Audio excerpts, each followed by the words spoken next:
Po sa inyong lahat, ito po yung boxer na motor.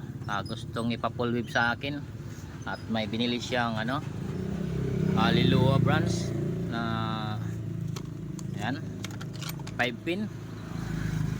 Ito po yung 5 pin na rectifier. Ayan po, may controller siya, itong itim. At ito naman yung galing ng stator, itong kulay puti at kulay yellow. Ito naman yung kulay green, yung ground.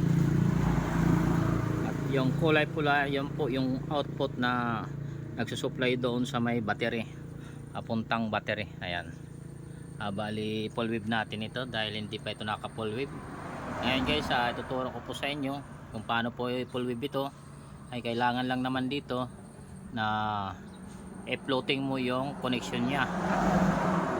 Hindi po naka ground connection, floating lang po, at yun po ang magsusupply. Kasi itong stator na to ay naka primary po ito. Kung makita nyo po, ito po yung primary type nya. Ayan, ito po yung secondary type. Yan po yung i-full wave po natin para sa charging system ng motor nya, para maganda po yung supply ng kanyang battery. Ito guys, kunin natin ito, no? Ayan, iniinit muna natin.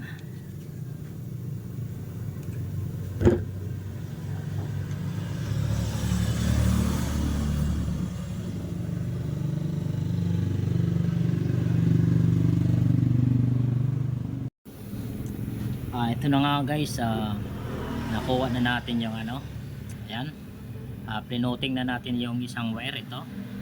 Yan, ito po yung glass na winding na nakadikit dito sa ground. At yung ground naman, itong wire na ground, at hindi na natin kinuha dahil siya yung mag-silbing ground. Yan, bali kinuha lang natin yung kanyang itong winding na ito. Dahil yung winding na ito po yung continuous na papunta dito. Ayan, naka-winding dito, papunta doon. Ayan, hanggang dito. Ngayon, ang kukunin natin dito, yung isa, dito guys, kung makita nyo, ayan, may isang wire dito. Huwag po natin kunin ito. Ayan, isang wire. Ayan, may isang wire dito na palabas. Hindi po natin yan kukunin. Ang kukunin po natin dito, ayan, itong wire na ito. Ayan, sa boxer po, sa mga boxer, sa ganitong style na sa Kawasaki po. Ayan, dito po, ayan, kung makita nyo, ito po yung dalawang wire. Ito, may dalawang wire dito, kung makita nyo. Itong dalawang wire na ito po, tag-isa po ito sila. Ayan, tag-isa po sila, nakakonect dito sa sa terminal na ito. Bali, hindi po ito nakadikit sa ground, naka-floating din ito. Bali, kukunin nito natin, ito yung kunin natin, ito po yung kunin natin. At ito po yung ilalagay natin dito sa may ground, yung dating nakakonect sa ground. Yan, dito transfer po natin. Ayan, transfer natin ito. Ngayon, subukan muna natin kung naka-floating yung stator na ito. Ayan, dahil kinuha na natin sa ground. Subukan natin kung naka-floating. May tayo dito. Ayan, kung makita nyo, ito po yung ayan, pakita ko sa inyo,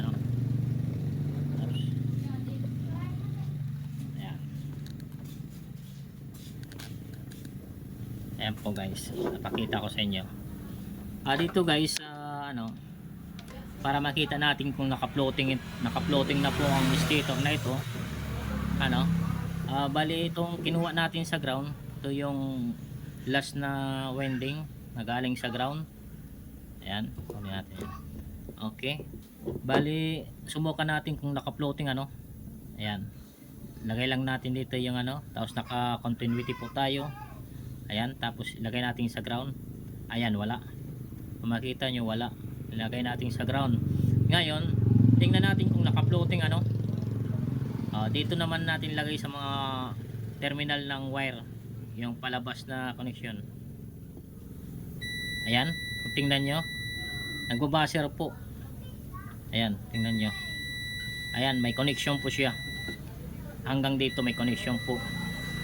Ayan, ibig sabihin naka-floating na po yung stator natin, ano. Isa pa lang yung kinuha natin, itong ano, itong wire na ito. Ito po yung last. Kung makita nyo, ipakita po ng ano, mas mabuti yung ayan, yung kitang kita nyo. Ayan, ito po yung last na wire na winding papunta doon. Ayan, makita nyo. O, diba? Ito po yung kinuha natin dito sa may ground. Ayan, bali ngayon nakuha na natin. Bali naka-floating na po siya. Ayan, walang connection sa ground. Walang connection sa ground, kundi doon lamang sa floating na wire. Ayan, may connection siya. Makita nyo. Ayan, bumabaser po yung digital natin. Ayan, hanggang dito kung makita nyo. Ayan, may connection. Ngayon guys, hanap tayo ng isang wire. Hanapin po natin dito yung isang wire. At dito kung makita nyo, ayan, dito may isang wire dito at isang wire dito. Hindi po natin gagalawin yan, yung tagi-isang wire. Dito naman makita nyo may isang wire dito, tapos dito dalawa. Ito po yung kunin natin. Dahil itong dalawa na ito magkakunik po ito. Ipakita ko sa inyo, kunin ko muna ito, no? Subukan natin kung magkakunik nga ito. Ito, kunin natin ito.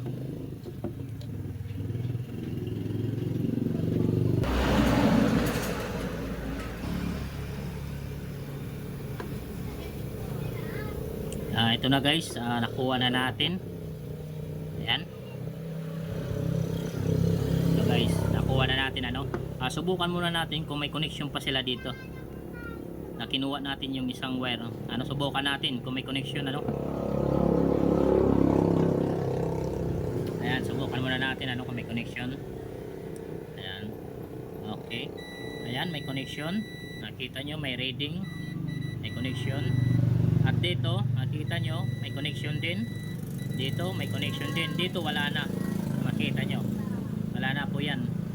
Ngayon, ito yung dalawa.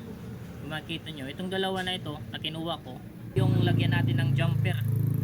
Papunta dito. Ayan. Para magkaroon po ng output palabas dito. Ayan. Okay. Ayan po na, ayan, hinangin na lang natin ito.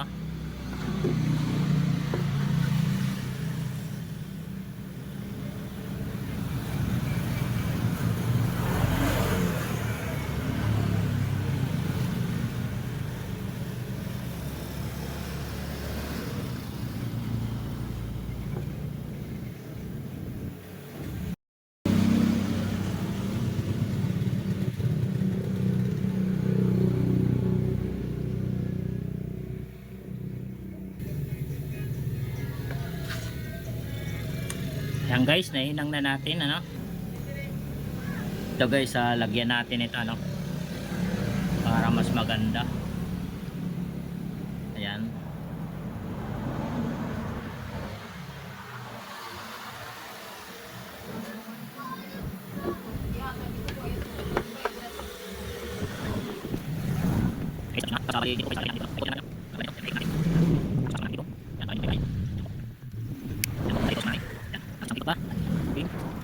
Okay.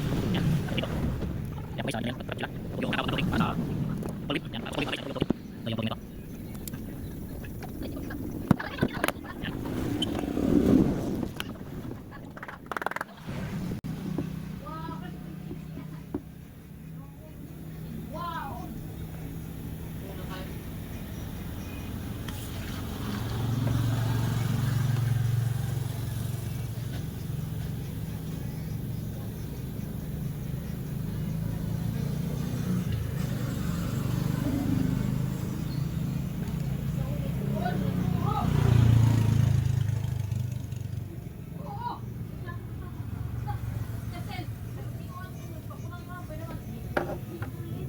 Ayan, tapos na. Bali, putulin na lang natin yung natira.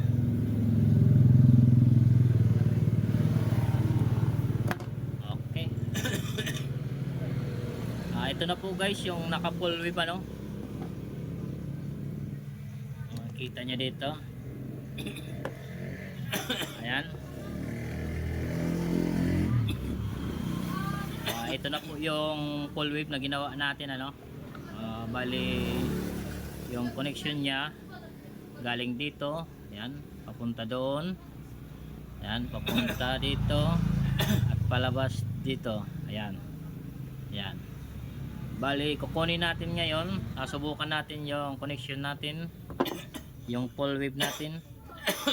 Ayan. Set muna natin sa ano, set natin sa continuity. Ayan po guys. Ayan po guys, wala yung may-ari. Ito, yung may-ari oh. Ayan, shout out kayo. Ayan, kay Manubibot. Matanda na, kaya gusto niyang ipa-full wave yung motor niya. Yan po yung motor niya, matanda na, yung paa niya mahina na daw. Gusto niya na magkaroon ng starter. Ayaw niya na ng kick. Kaya pina-full wave niya yung motor niya. Ayan. Yan po. Si Manong Bibot. 70 anyos na. Nagta-tricycle pa. Ayan. Hindi siya na mamasada. Gumawa din siya ng ano, nagre-repair din siya ng mga tawag doon, ano po mga Bibot? Washing machine, ventilador, washing machine. Ayan oh, may mga sabit-sabit pa doon na fan belt. Ayan, kung makita nyo may mga ano din siya doon sa mga pisa ng mga washing machine. Ayan, ito na yung full wave nya. Ayan, pinakita ko sa inyo. Ganito po yung pagpo-full wave ng motor. At ito po yung branch na liluwa na gagamitin natin, ano. Ayan na guys, ito na, naibalik na natin yung ano nya. At dito po ayan, babaguhin na lang natin yung wire dito, yung sa parting output nya. Ayan, dahil dito po ito hindi na natin binago dahil nandito po yung ano nya. Ayan, ito po yung connection nyan. Bali dito sa may rectifier po yung baguhin natin, ano, yung sa full wave. Ayan. Ito guys, ilalagay na natin yung liluwa na ano, rectifier. Ayan. Ito guys, pakita ko sa inyo. Lapit mo. Ayan. Ito po yung ano, itong kulay yellow. Ayan, itong dalawa na ito. Ayan. Ito po yung may supply, ano, yung galing sa stator. Ayan, subukan muna natin, ano, i-tester muna natin ito kung may totoo nga na may connection doon sa may ano, galing ng stator. So guys, isit muna natin, ano, subukan natin i-tester yung ano, itong dalawa na ito. Ayan. Ito, yung kulay yellow na may stripe red at yung blue na may stripe white. Ayan. Ayan, may continuity galing ng stator. Ayan po. Ibig sabihin okay po yung connection ng wiring galing ng stator. Ayan, subukan muna natin sa ground, ano. Sa ground, subukan natin sa ground. Ayan, subukan natin sa ground. Ayan, sinubukan natin sa ground. Walang ground. Dito sa kabila. Ayan, walang ground. Kahit saan, ayan. Dito. Kita mo, ayan. Kahit dito, kahit sa battery. Ayan, dito sa battery. Ayan. Walang connection. Ayan. Kundi itong dalawa lang, floating. Ayan. Ayan oh. Okay, sasimulan natin. Yung kulay yellow, okay. Dito po yan, sa dalawa na ito. Ayan, kahit magkabaliktad po yung dalawa na yan. Okay, connect po natin. Ito na po yung dalawa. Ayan. I-connect na natin yung galing sa stator papuntang rectifier. Ayan. Next po natin yung ground. Yung ground po ay galing po dito. Ayan, galing dito po. Ayan, yan po yung connection ng ground. At yung positive naman doon, sa dalawa na yan. Dahil ito po yung sa AC type. Ayan. At ito naman po yung sa accessories, ano. Ilagay natin sa accessories ng ano, ng boxer 150. Ito po yung accessories niya. Ang kanyang kailangan masuplayan po ito ng accessories. Ayan. Bali connect muna natin itong ano, ground dito. Ayan po yung ground. Diyan po natin ilagay. Ayan po, tapos na. Nilagay na natin yung ground. Ayan, next natin yung positive supply papuntang battery. Ayan, itong kulay white. Ito po yung accessories. Ilagay natin sa kulay brown dito sa may flasher niya, dahil ito po yung accessories ng Kawasaki 150. Ayan, ito po Kawasaki Boxer. Ayan, bali lagyan po natin ito ng wire. Ito po yung wire na ilagay natin, tapos connect natin dito sa may kulay brown, dahil ito po yung accessories niya. Ayan. Ayan po, nailagay na po natin yung sa accessories yung wire na papuntang rectifier. Ayan, tapos na.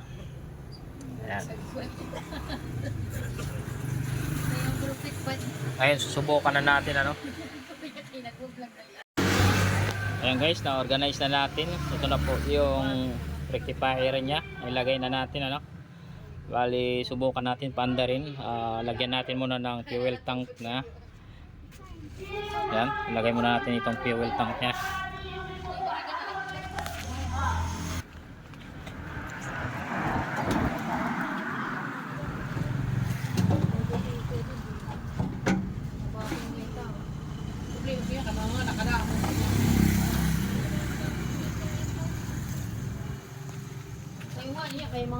Ayan guys, nailagay na natin balik muna natin yung fuel hose nya. Ayan, tumakbo na yung gasolina. Ayan, bali subukan natin yung voltage nito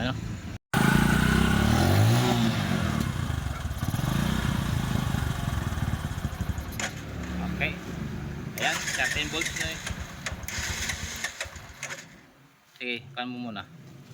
Start mo ulit. Ayan, under na 13 volts, 13.54. Okay na yung ginawa natin na full wave. Okay na. Ayan Kuya Boybot, hindi ka na magano sisi. Ang ganda na ng charging system mo, 13.7. Revolution mo konti, kung aabot ng 14 volts. Ayan, aabot ng 14 volts. Umabot po siya ng 14 volts. Ayan, saktong sakto. Revolution mo. Hanggang doon lang yung voltage na dapat na magcha-charge sa battery para hindi po masira yung battery. Hanggang 14 lang yan. Kapag lumampas po sa 14, masira po yung battery. Kailangan yung charging niya sa 14. Ganon po lakas yung full wave natin dito sa Badja 150 Boxer. Okay. Guys, salamat sa ayan, napanood ni Kuya yung paggawa natin ng pagpo-full wave natin sa niya. Tuwang-tuwa na si Tatang at hindi na siya magtatadjak. Puro push start na yung gagamitin niya. Ayan, ibabalik na natin. Mamaya Tatang, ako na babalik yan. Walang problema. Okay na.